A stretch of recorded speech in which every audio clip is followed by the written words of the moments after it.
Do you think horror has to have jump scares, haunted houses, dark corners, and supernatural nightmares?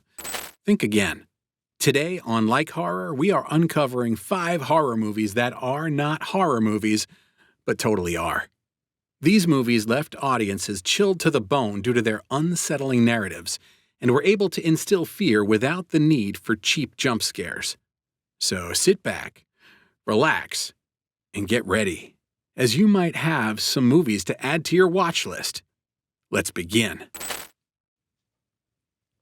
Our list starts off with Jordan Peele's Nope, which was released in theaters in 2022. Peele is a beloved modern director that is famously known for his unique directorial style, and his third feature film, Nope, is just as distinctive as its predecessors, Get Out, 2017, and Us, 2019. This movie walks and talks like a science fiction fused with some cowboy components. But make no mistake, Nope will leave you hiding under the covers for weeks after watching it. At first glance, the film features a rather simple story to follow. 2 siblings named OJ and Emerald Haywood capture footage of a UFO on their ranch in the middle of California's desert. Doesn't that sound so fun and adventurous? Well, you are sadly mistaken. With a combination of unique storytelling tools such as wide and slow shots, eerie silent moments filled with tension, and horrifying reveals, dread and horror is felt throughout the film, long before you see it come alive on screen. The true terror of this film has nothing to do with aliens and UFOs, but the symbolism behind the creature stalking these siblings. As time goes on, humanity continues to descend into a world of social media frenzy. This film showcases society's compulsion to watch, consume, and capture at any cost. Not only does the creature appear and wreak havoc, but it slowly lurks, just watching from the clouds, waiting for the perfect time to strike. A classic game of predator and prey. There is also one scene in particular that remains one of the most disturbing and is still talked about even nearly 3 years after the film's release. The Gordy's home flashback scene. This flashback features a murderous chimpanzee that is rampaging a blood-spattered sitcom set, while a child actor hides under a prop table, utterly frozen in fear. This flashback is meant to provide backstory to the plot. However, the gruesome scene lingers, gnawing at you long after the credits roll.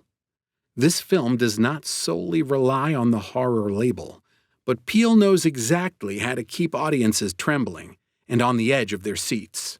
Not only does it ignite the hopeless feeling of dread, it turns the mere act of spectating into a dangerous endeavor. Before the threat can even be fully registered, it is simply too late. Basically, this film is like a nightmare come to life, featuring horses, cowboys, siblings with perfect comedic timing, and breathtaking visuals. But Nope is not really a horror movie. Or is it? We also covered 6 horror movies that are so dumb, they're absolutely perfect. Go laugh and scream with us. An Australian Western film would not typically make its way to a list like this, but The Proposition from 2005 is simply horrifying. What is even more terrifying is that this film is 2 decades old. 2 decades. Anyways, moving on. Directed by John Hill and written by Australian musician and actor Nick Cave, this film's plot features Charlie Burns, a man that is faced with a difficult moral dilemma. A lawman offers him the chance to save his younger brother from being killed, but in return, Charlie must hunt down and kill his own older brother, who is wanted for unspeakable crimes. Charlie must begin his venture deep into the Australian outback and come face to face with this moral dilemma that will end in violence no matter what.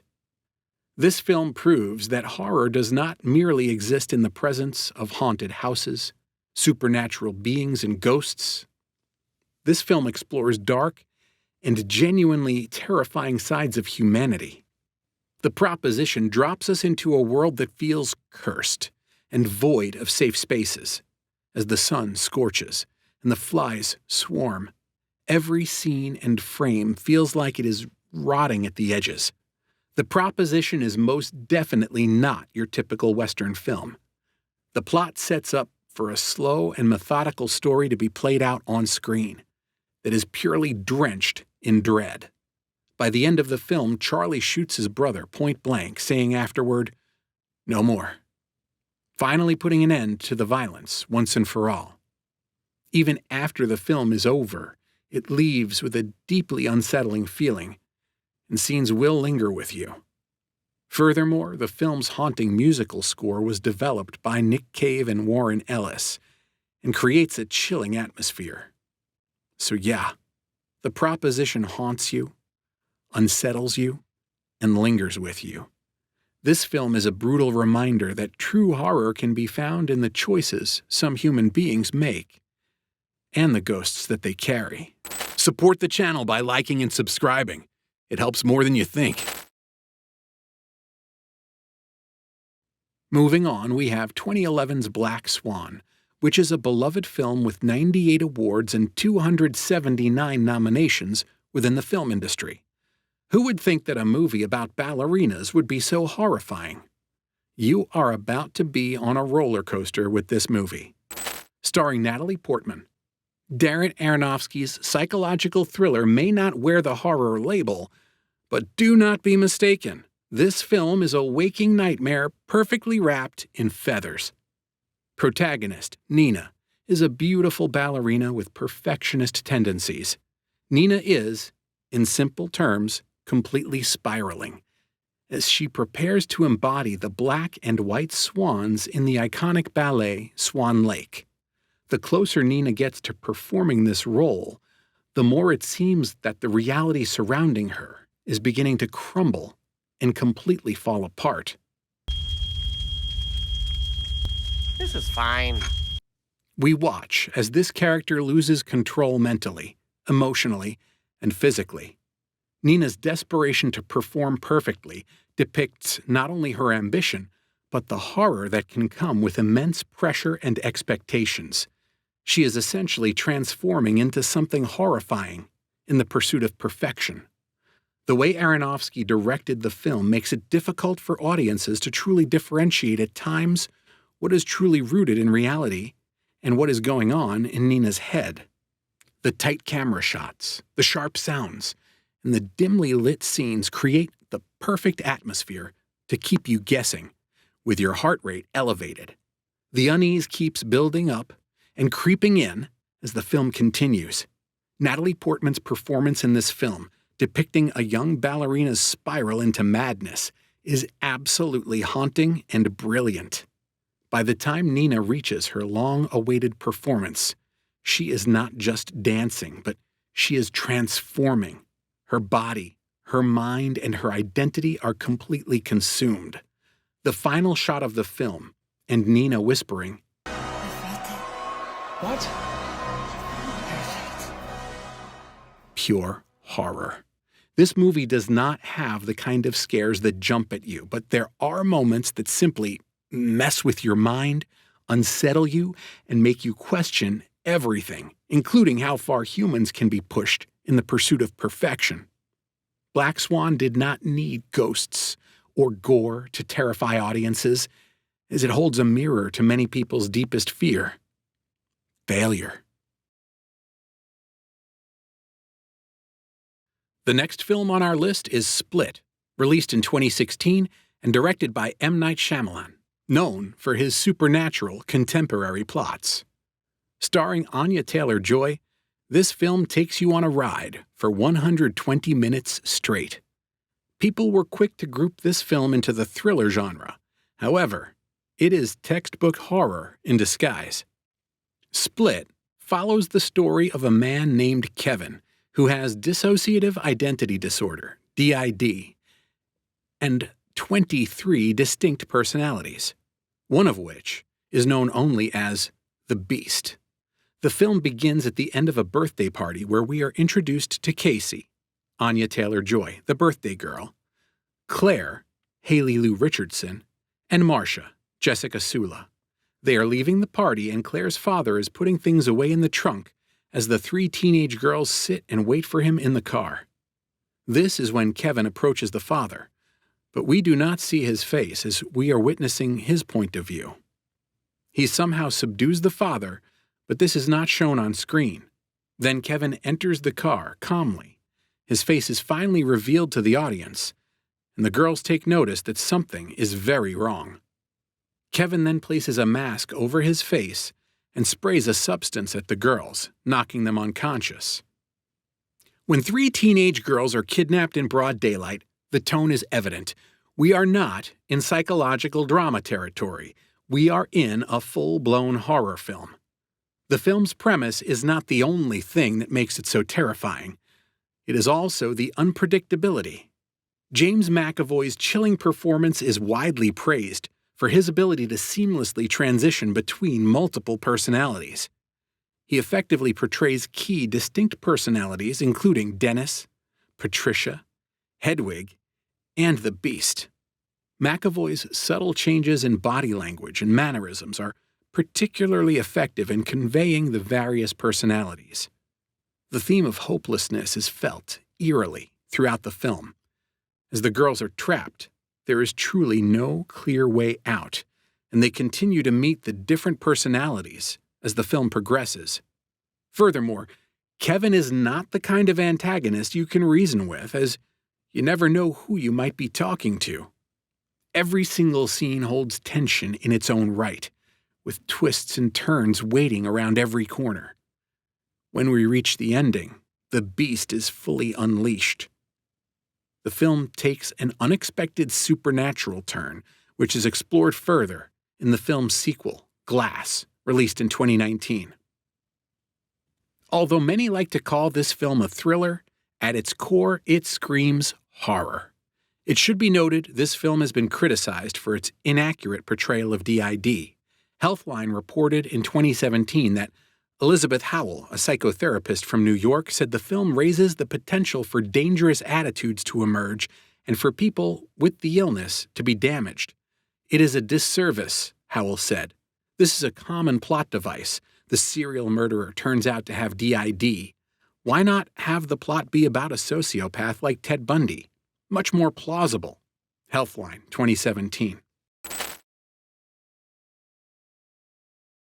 Last, but certainly not least on our list, we feast on The Menu, released in 2022 and directed by Mark Mylod. It is a sleek, satirical thriller with a deceptively elegant setup. It follows a group of ultra-wealthy foodies, including Tyler, Nicholas Hoult, and his date Margot, Anya Taylor-Joy, again, who are traveling to a remote island where renowned chef Slovak, Ralph Fiennes, prepares exclusive and lavish dishes for the elite. As you peel back the Michelin-starred plating, you've got yourself one of the most unsettling horror films in years. The entire game is for guests to figure out what the overarching theme of the entire meal is going to be, and they will not know until the end, when it is too late. The mood? Pretentious. The plating? Gorgeous. The vibes? Off. Way off. As the film progresses and the dishes begin to be served, the vibes get even worse. It is painfully clear that the chef hates every single one of his guests and has orchestrated a night of culinary revenge. However, not just on his diners, but on himself, his staff, and the very idea of classism. Ralph Fiennes delivers a thrilling performance that is so controlled and nearly inhumane. Every meal serves as a reflection of humanity's capability of ugliness and the extent of greed, ego, and exploitation. There's the unnerving feeling felt throughout the film that no one will be getting out alive. The Menu is a commentary about power and the lengths people will go to justify monstrosity when it's dressed up as art. By the end, the film has served us betrayal, manipulation, ritualistic death, and don't forget, s'mores on a silver platter. Chef Slovik sets the restaurant ablaze, killing himself, his staff, and the diners, who die with chocolate melting into their eyeballs. The sole survivor of the ordeal is Margot, who was let go by Chef Slovik prior to the fire, after she dared to criticize his food. The setup seems ridiculous, but it works. It is funny and terrifying. All I can say is, bon appetit. There you have it, folks. That concludes our list of 5 movies that may not scream horror on the surface, but who are we kidding? They totally are. Each of these films creeps into your mind in their own unique way. Nope watches you as you watch it. The Proposition leaves you with unease. Black Swan pirouettes straight into complete madness. Split slithers with unpredictability. And the Menu? Well, it serves you horror with a garnish of satire. These films do not solely rely on jump scares, but they manage to crawl under your skin. They serve as a reminder that horror is not just about what you see, it is also about what you feel when the lights are still on. Thanks for watching Like Horror. If you enjoyed this movie list breakdown, don't forget to like, subscribe, and drop a comment telling us which horror movie that isn't a horror movie is your favorite. Until next time.